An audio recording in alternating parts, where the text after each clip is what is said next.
back-to-back. This is Bucks Live, presented by Freighter and the Medical College of Wisconsin. One of the hottest teams in the association are here on their home floor. It's the Milwaukee Bucks at 10 games over 500, and they welcome in the Dallas Mavericks, who are going through it right now without their superstars. They're 2 games over 500, but sit at 10th in the West. And the Bucks have moved up to 4th in the East thanks to the return of Milwaukee's greatest showman. Giannis making his way into Fiserv Forum, fresh off his 6th triple-double of the season. The Greek Freak is on milestone watch as he prepares for the second game of a back-to-back. We have those details ahead.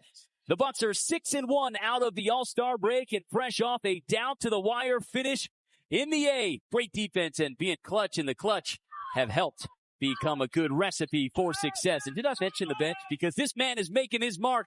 One of the new faces is fitting right in. We're talking Kevin Porter Jr. and the balanced Bucks as Milwaukee looks to continue their winning ways. From the Gruber Law Offices, Once Call That's All Sports Desk, Stephen Watson and Steve Novak here with you. And Steve, back in the confines of the home floor at Fiserv Forum, and these Milwaukee Bucks have 6 of their next 7 here on their home floor. They've won 7 of their last 8, so feeling pretty good right now. Yeah, they really are, and it was just great to watch them last night, too. Not need to play as many minutes for Giannis and for Dame did play some bigger minutes, but just to find a way to get that win and to have so many contributions from so many guys, like you said, when you have 6 of 7 coming up at home and you realize there's a back-to-back and then another back-to-back, you want to be in a good rhythm to try to continue to stack these wins. And look, it's not an easy schedule. These guys are doing a great job, and it really has been that way since just before All-Star break. So to keep this rhythm and for the new guys to keep having the impact they're having has been some beautiful basketball. 7-1 over their last 8, and these Bucks have the second best record in the NBA in that span, featuring clutch offense and the best defensive rating in that span. Good combo, huh, Steve? Well, it really is. And look, you got to be playing your best basketball at the end of the season if you really want to be a legitimate contender. And look, you got to prove it to the media, to the other teams, and also to yourself. And I think that's exactly what we're seeing. And look, you go back to look at some of those plays. Gosh, Giannis is such a monster sometimes, but it's not just been him. It is Gary Trent stepping up. And how about this guy, KPJ? The performances he has been having. AJ starting those fourth quarters off with big shots over and over. It's just got to continue to look like that with a schedule like this. Yeah, 6 of their next 7 are at Fiserv Forum before their longest road trip of the season out west. And Steve, their next 10 games here are against teams with winning records. Yeah, it doesn't get any easier. You expect for the end of the season to just kind of lull down to be able to get yourself a good seed and be in the right spot, but that's just not how it goes with the NBA scheduling sometimes, and it is going to be, I think, a schedule that they're going to have a great opportunity to see exactly who they are, and I think that's a good spot to be in, and they have been playing their best basketball as of these last 8 games, and so good time to be playing these teams. Yeah, Bucks looking for their 4th straight win overall, 4th straight win at Fiserv Forum, and fans have an opportunity to watch Giannis Antetokounmpo reach a major milestone. He's 22 points shy of 20,000 in his career. And Steve, just to mention, he would be the 6th youngest to get to that milestone. The 5 ahead of him, LeBron James, Kevin Durant, Kobe Bryant, Wilt Chamberlain, Michael Jordan.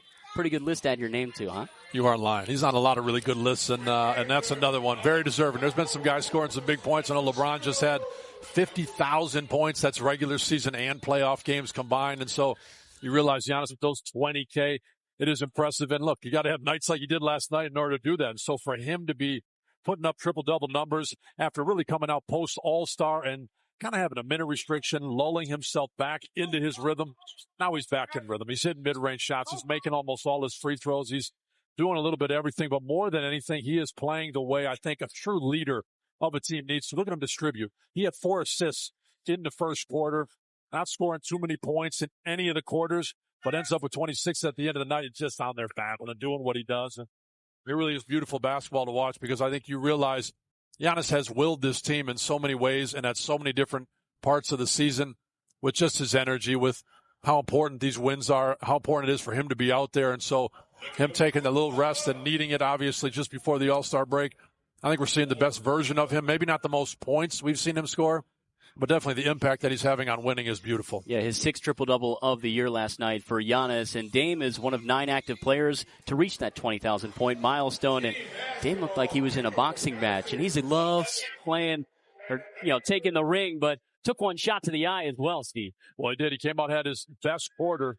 in that first quarter, came out hot. He had 23 points in the game, had 12 right away, just attacking, setting the tone. And it was really a tough game because it was maybe 25, 30 lead changes.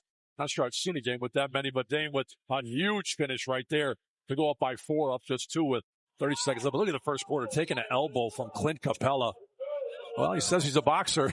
We're trying to find out if he can take a shot. So you see right there, Capella's right elbow just getting him in the eye. And he was down for a minute, but thankfully he bounced back. Yeah, he was able to finish the game for the Bucks. Ended up hitting a huge bucket down the stretch for Milwaukee. Damian Lillard, after going 10 rounds with the Hawks, let's hear what he had to say.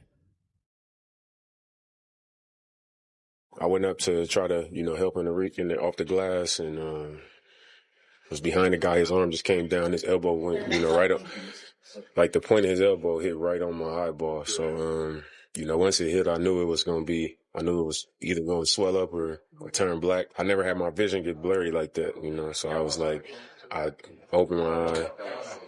And then I was like, I saw how it was like blurry and, I was like triple damn near. So I called for a sub and I got to the bench and I don't know what happened, but they made me go back in. And that was it, but, I was never like about to come out the game or nothing. Damian Lillard is available. I spoke to him just moments ago after he finished his pregame warm-up. He said his left eye is still a little blurry, but he's going to play through it. Worked out for him last night. We'll see what he has tonight. And speaking of injuries, it's our Gruber injury report, and it's featuring the Dallas Mavericks, who only have 8 available players tonight. They have more players on their injury report than actually active tonight on the floor, and these are the 2 headliners for this group. Anthony Davis injured in his Mavericks debut after being acquired in a trade for Luka Doncic.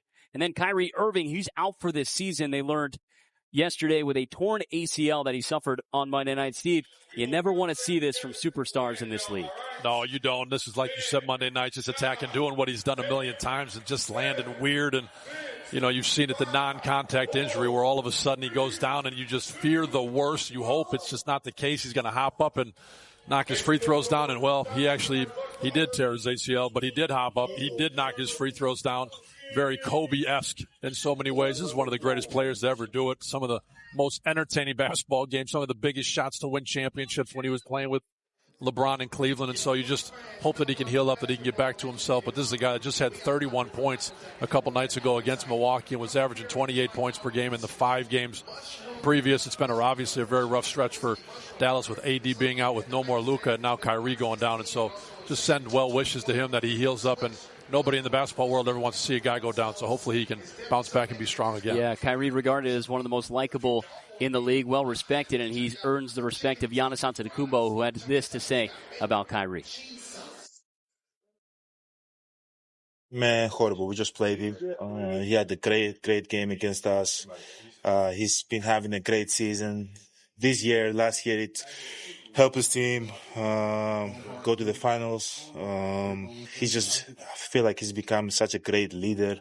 I feel him on the court, how vocal he is to his teammates, how he picks his teammates up. He's a great guy to be around. Definitely unfortunate that what happened to him yesterday.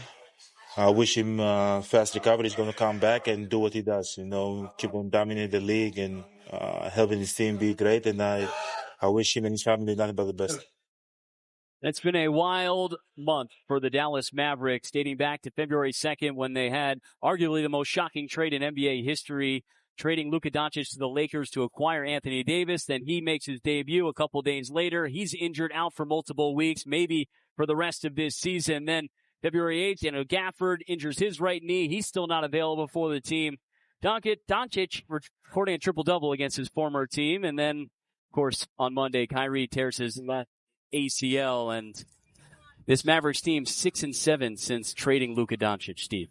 Yeah, it really has. When you look at that, I think you understand there's going to be points in the season and for certain franchises that are not so good, but obviously this is just when it rains, it pours, and it seems like they're getting kicked while they're down. So to see that injury list tonight, when like you said, there's more guys out than there are in, it's just unexpected. And for Kyrie to go down, no more Luka and AD not out there. You look at their schedule, like you said, having struggled since they traded Luka. Now they've got 10 playoff opponents remaining in the month of March. And so their schedule's not any easier, and they're hanging on to that 10th spot, seeing what they can do with Phoenix, trying to crawl up behind them and get ahead of them. So we'll see what they can do, but they're certainly having a tough season. An opportunity for Milwaukee to sweep the season series here tonight. You see, happy first game to the little fella. Mavericks fan, he's going to enjoy tonight here at Fiserv Forum.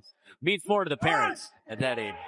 Well, the Bucks made a move at the deadline, an early return show. It's a good one. Kyle Kuzma continues to shine in his new colors, earning his second double-double as a Buck last night. We'll take a closer look at how he's impacting both ends. And No one turning more heads right now than this man. Kevin Porter Jr. last night, the fourth quarter hero, embracing his new role on a winning team. It's coming up next on Bucks Live.